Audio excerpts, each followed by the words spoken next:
Welcome to my educational channel విద్యా ఉద్యోగ సమాచారానికి స్వాగతం. Daily GK and current affairs ఇవాళ 356వ వీడియో. 2025 నవంబర్ మంత్లో జరిగినటువంటి కీలకమైన కరెంట్ అఫైర్స్ను డిస్కస్ చేస్తున్నాం. లాస్ట్ వీడియోలో మీకు స్టాండర్డ్ జీకే నుంచి నేను క్వశ్చన్స్ ఇచ్చిన కొన్ని వీడియోస్ కరెంట్ అఫైర్స్ అంటే మిస్ కాకుండా, అదేవిధంగా స్టాక్ జీకే, స్టాండర్డ్ జీకే నుంచి కూడా మరి కవర్ చేయడం అనేది జరుగుతుంది. మీకు ప్లేలిస్ట్లో అన్నీ కూడా ఉంటాయి. థంబ్నెయిల్ మీద, టైటిల్ మీద కూడా మీకు అది ఏ వీడియో అనేది ఉంటుంది. మీరు ఏ వీడియోనైనా ప్లే చేసి చూసుకోవచ్చు. కరెంట్ అఫైర్స్ అనేది మీరు కంటిన్యూగా టచ్లో ఉండాల్సినటువంటి టాపిక్. కాబట్టి మీరు ఎవ్రీడే టచ్లో ఉంటేనే ఇది ఏమవుతుందంటే మనకు ఆ కనెక్టివిటీ అనేది పెరుగుతుంది ఒక అంశానికి సంబంధించి. ఎందుకంటే నేను కంటిన్యూషన్లోనే ఇస్తుంటాను మీకు. ఒక వార్త ఈరోజు వచ్చింది అంటే దానికి సంబంధించి నెక్స్ట్ ఏమైనా కనెక్షన్ న్యూస్ వస్తే అది కంటిన్యూ అవుతుంది.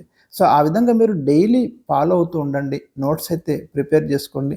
మరి ఇలాంటి తాజా అప్డేట్స్ కోసం ఛానల్ని సబ్స్క్రైబ్ చేసుకోండి. ఇక ఈరోజు question number 1 most important question, మనకు అడగదగ్గ ప్రశ్నలలో ఒకటి.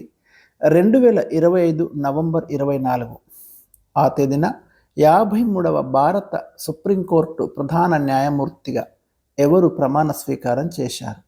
రీసెంట్గా జరిగిందండి.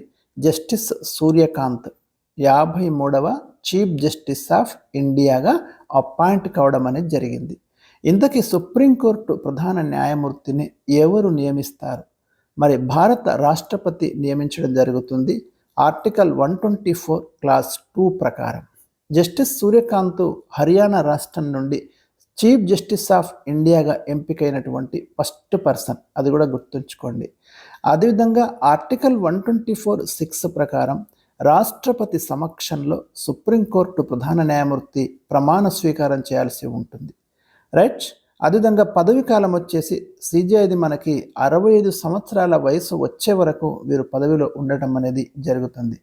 Chief justice of India, first chief justice of India ఎవరు ఇండియాకి అంటే హరిలాల్ జే కానియా, హెచ్జే కానియా, అది కూడా గుర్తుంచుకోండి.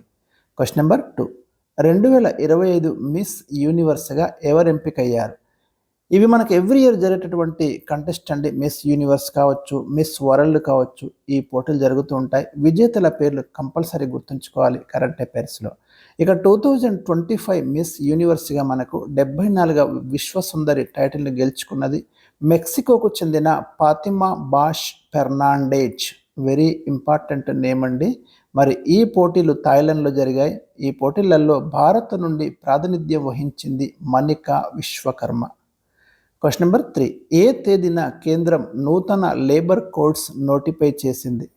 నవంబర్ 21, 2025న 29 కార్మిక చట్టాలను క్రమబద్ధీకరించి వాటి స్థానంలో 4 లేబర్ కోడ్స్ తీసుకొచ్చారు. వెరీ వెరీ ఇంపార్టెంట్ అండి. 4 లేబర్ కోడ్స్ తీసుకొచ్చారు. శ్రామికులకు వేతనాలు కావచ్చు, శ్రామికుల యొక్క పని గంటల విషయం కావచ్చు, శ్రామికుల యొక్క భద్రత కావచ్చు, ఇవన్నీ దృష్టిలో పెట్టుకొని ఈ లేబర్ కోడ్స్ను సెంట్రల్ గవర్నమెంట్ ఒక కీలకమైనటువంటి కోడ్స్ తీసుకొచ్చింది. ఆ 4 కోడ్స్ ఏంటి అంటే మనకు 1 కోడ్స్ ఆన్ వేజెస్, వేతనాలకు సంబంధించి 2019. 2 ది ఇండస్ట్రియల్ రిలేషన్స్ కోడ్ 2020, పారిశ్రామిక సంబంధాలు. 3 the code on social security, సామాజిక భద్రతా code 2020. The occupational safety, health and working conditions code 2020. So ఈ 4 లేబర్ కోడ్స్ అయితే ఇంప్లిమెంటేషన్లోకి తీసుకొచ్చారు. క్వశ్చన్ నెంబర్ 4, హైదరాబాద్ పారిశ్రామిక ప్రాంతాల్లోని భూములను బహుళ వినియోగ జోన్లుగా మార్చడానికి ప్రభుత్వం ఇటీవల తీసుకువచ్చిన పాలసీ ఏది? తెలంగాణ క్యాబినెట్ ఒక పాలసీకి ఆమోద ముద్ర వేసింది. దాన్ని మనం హిల్టా అంటున్నాం.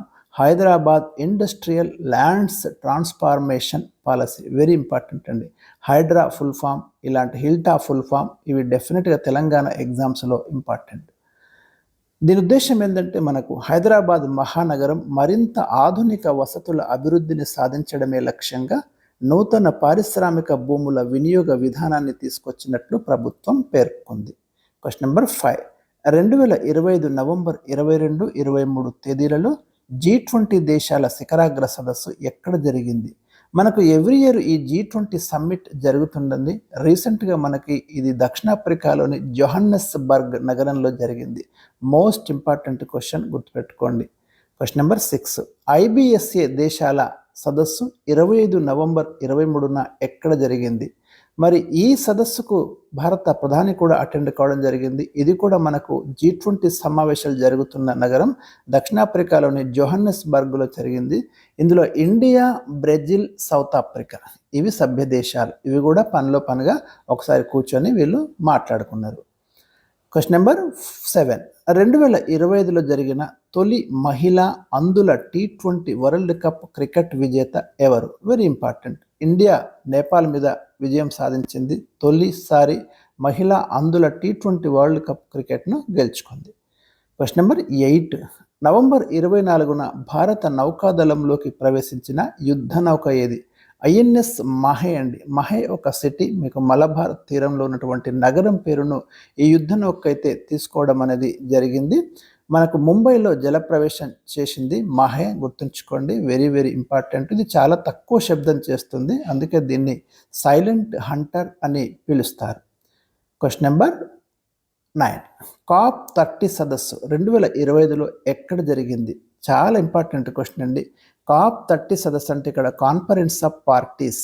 మనకు చూడండి 1992లో మనకు ఒక రియో డిజనీరోలో జరిగిన United nations framework convention on climate change ఒక అగ్రిమెంట్ జరిగింది.